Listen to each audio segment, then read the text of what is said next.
बड़े सगीर की सरजमीन पर एक ऐसा फितना पैदा हुआ जिसने उम्मत मुसलमान के ईमान पर कारी ज़रब लगाई। ये फितना है कादियानियत और इसके तहत चलाया जाने वाला मिशन नूर। चिन्योट रबवा में हर साल एक तकरीब मुनक्किद की जाती है। इस तकरीब में वो कादियानी नौजवान जो बलोगत को पहुँचते हैं, एक वक्त मुकर्रर करके अपने झूठे नबी से बैत करते हैं। अमीर तबका इंग्लैंड जाकर उसी दिन और वक्त पर मिर्जा के जानशी के सामने हाजिर होता है और बैत करता है। इसी को वो मिशन नूर कहते हैं।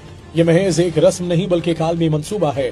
कादियानी मजहब दुनिया का वाहिद ऐसा मजहब है जिसके पास अपनी रियासत नहीं है। इनकी बरसों से कोशिश रही है कि किसी तरह एक जमीन का टुकड़ा हासिल किया जाए जहां इनका कानून चले और इनकी अपनी रियासत हो, बिल्कुल ऐसे ही जैसे यहूद के पास कभी रियासत नहीं थी लेकिन उन्होंने बाद में इसराइल बना लिया। मिर्जा गुलाम अहमद कादियानी ने ये फितना इस्तेमार के दौर में शुरू किया। अंग्रेज सरकार ने इसे मुसलमानों के जिहाद के जज्बे को खत्म करने के लिए परवान चढ़ाया। इसने खुद को पहले मुसला, फिर महदी और आखिरकार नबी करार दिया। इसी एजेंडे को आगे बढ़ाने के लिए कादियानियों ने मिशन नूर कायम किया। इसका मकसद इस्लाम के नूर का दावा करके मुसलमानों को धोखे में डालना है। दिलचस्प और तशवीशनाक पहलू ये है कि पाकिस्तान की सियासत में भी मिशन नूर की इस्तिलाह सामने आई। मखसूस जमात ने एक मुहिम चलाई जिसे मिशन नूर कहा गया। इस मुहिम में कारकुन घरों और छतों पर आजाने देंगे और नूर के लफ्ज को अपने बानी के नाम का इस्तारा बनाया गया। एक सवाल ये है कि क्या ये महज एक इत्तेफाक था या फिर एक खास मंसूबाबंदी के तहत मुमासलत पैदा की गई। इन हकाइक से एक बात तो क्लियर हो गई